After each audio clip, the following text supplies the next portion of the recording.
दोस्तों नमस्कार। ऐसा कम ही होता है कि आईसीसी टूर्नामेंट का कोई उद्घाटन मैच हो, ओपनिंग मैच हो और उससे पहले वही दो टीमें सेम वेन्यू पर एक फाइनल मुकाबला खेलने जा रही हों। जी हां, ट्राई सीरीज में जो ऐसा ही कुछ होने जा रहा है। ट्राई सीरीज का फाइनल मुकाबला जो पाकिस्तान और न्यूजीलैंड के बीच होना है और पाकिस्तान और न्यूजीलैंड का जो पिछला मुकाबला था जिसमें न्यूजीलैंड ने पाकिस्तान को हराया था, तो इसमें अब और उसने दोनों मैच जीते हैं। साउथ अफ्रीका को भी हराया उसने, पाकिस्तान को भी हराया, लेकिन वहीं पाकिस्तान की टीम साउथ अफ्रीका को हराने में कामयाब रही और न्यूजीलैंड से उसे हार का सामना करना पड़ा। अगर पिछला मैच देखें साउथ अफ्रीका से, तो एक रनों का पहाड़ खड़ा कर लिया था साउथ अफ्रीका ने, लेकिन उसे लांघ दिया बहुत ही अच्छे तरीके से दो शानदार सेंचुरी की बदौलत पाकिस्तान ने। वहीं अगर आप दोनों बल्लेबाजों की बात करें तो सलमान अली आगा बहुत अटैकिंग खेल रहे थे, रन बना रहे थे, क्रीज पर अपना विकेट के महत्व को भी समझ रहे थे, लेकिन वहीं जो दूसरे छोर पर जो खेल रहे थे एक अन्य बल्लेबाज यानी मोहम्मद रिजवान, उन्होंने बहुत ही जिम्मेदारी वाली पारी खेली। करीब करीब मुझे तो वही पारी याद आ गई जो वर्ल्ड कप में श्रीलंका के खिलाफ जो खेली थी। उस पारी में भी बहुत ही कमाल का प्रदर्शन देखने को मिला था। रिजवान की सेंचुरी थी, अब्दुल्ला शफीक की सेंचुरी थी और तब भी करीब 340 के आसपास का स्कोर जो है चेज कर लिया था इस टीम ने। तो अब यहां से अब फाइनल मुकाबला है और फाइनल मुकाबले के लिए मैं समझता हूं कि जो सब अभी कुछ एक वीक पॉइंट है, ग्रे एरियाज हैं पाकिस्तान को, उन पर काम करने की जरूरत है। और सबसे बड़ा ग्रे एरिया अगर पाकिस्तान का कोई है तो वो है डेथ ओवर की गेंदबाजी। जी हां, डेथ ओवर की गेंदबाजी, जिसमें जो उनके मुख्य स्ट्राइक बॉलर शाहिन शाह अफरीदी ही बहुत महंगे साबित हो रहे हैं। दो मुकाबले खेले हैं इस सीरीज में, इस टूर्नामेंट में, और इसमें उन्होंने जिस तरह का उनका प्रदर्शन रहा, 91 रन खर्च किए दोनों मैचों में उन्होंने 5 ओवरों में, वो अपने आप में जो है कई तरह की चिंताएं व्यक्त करता है, क्योंकि एक मैच में उन्होंने 3 ओवर में 60 रन खर्च किए और एक मैच में 2 ओवर में 31 रन खर्च किए। मैं आखिरी ओवरों की बात कर रहा हूं, स्लॉग ओवर्स की बात कर रहा हूं। अगर मेन स्ट्राइक बॉलर आपका 5 ओवर में 91 रन खर्च कर दे तो वो वाकई चिंता की बात है। और बाकी नसीम शाह हो चाहे अबरार हो, कोई भी रनों पर नियंत्रण नहीं रख पाया इन आखिरी ओवरों में।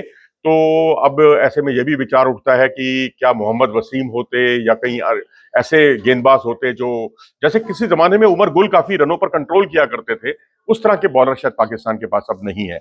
और अब यहां से अब ये देखना बहुत दिलचस्प रहने वाला है कि जिस तरह की गेंदबाजी है पाकिस्तान की, वो कई तरह के सवाल खड़े करती है। अब देखिए उस टीम में, न्यूजीलैंड की टीम में कई बाएं हाथ के बल्लेबाज हैं और उसमें कॉनवे है, टॉम लाथम है, रचिन रविंद्र खेलते हैं तो ठीक है, नहीं तो फिर मिचेल सेंटनर भी बल्लेबाजी कर लेते हैं, लेफ्टी बल्लेबाज।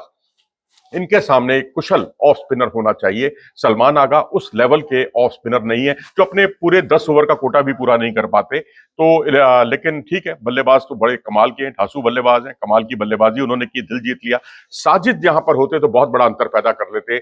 यही एक और कमजोरी है पाकिस्तान की कि पाकिस्तान के जो चैंपियंस ट्रॉफी से पहले जो चिंताएं दिखाई दे रही हैं, उसमें सबसे बड़ी चिंता यही है कि उनके पास स्पिनर्स नहीं है। एक अबरार है, अबरार भी साउथ अफ्रीका के खिलाफ जो उनकी बॉलिंग का स्टैंडर्ड था उसका आप अंदाजा लगा सकते हैं कि वो उस लेवल की गेंदबाजी नहीं कर पाए जो एक मुख्य स्पिन बॉलर को करनी चाहिए। अब आपका ना मुख्य स्पिन बॉलर चल रहा है, ना आपका मुख्य स्ट्राइक बॉलर जो है, पेस बॉलर है, वो चल पा रहा है। विकेट जरूर लिए हैं शाहीन शाह अफरीदी ने, लेकिन आखिरी ओवरों में वो बहुत महंगे साबित होते हैं।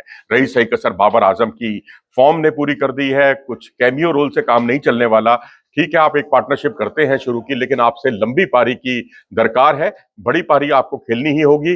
वो वहां पर कहीं ना कहीं वो फंसते हुए दिखाई दे रहे हैं। तो वहीं न्यूजीलैंड की बात करें तो वहां पर बैटिंग उनकी स्ट्रांग है और हालांकि उसमें गेंदबाजी में उनके पास ना तो सऊदी हैं, ना उनके पास बोल्ट है, ना फर्ग्यूसन इंजर्ड हो गए हैं।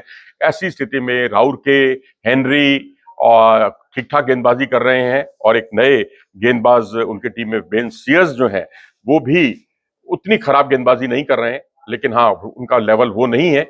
लेकिन स्पिनर्स का मैं समझता हूं बहुत अच्छा इस्तेमाल कर रही है न्यूजीलैंड की टीम, क्योंकि उनके जो मुख्य स्पिनर है मिचेल सेंटनर, और मिचेल सेंटनर के साथ ही माइकल ब्रेसवेल जो कि ऑफ स्पिनर हैं, यानी ऑफ स्पिनर भी हैं, left arm spinner Mitchell Santner भी हैं। अभी रचिन रविंद्र नहीं खेल रहे तो ग्लेन फिलिप्स हैं जो कि विकेट टेकिंग बॉलर हैं। तो वैरायटी काफी है और न्यूजीलैंड की टीम को उनके कई मुख्य गेंदबाजों के बिना भी ये टीम काफी स्ट्रांग नजर आ रही है। लेकिन बल्लेबाजी अगर पाटा विकेट है और बाद में बल्लेबाजी करने का मौका मिलता है पाकिस्तान को, तो पाकिस्तान कुछ भी कर सकती है, टूर्नामेंट भी जीत सकती है। लेकिन ये है मानना होगा कि जो भी टीम यहाँ जीतेगी, चैंपियन बनेगी, वो एक बड़े हुए मनोबल के साथ जाएगी चैंपियंस ट्रॉफी में। अपनी राय दें कमेंट सेक्शन में जाकर। नमस्कार।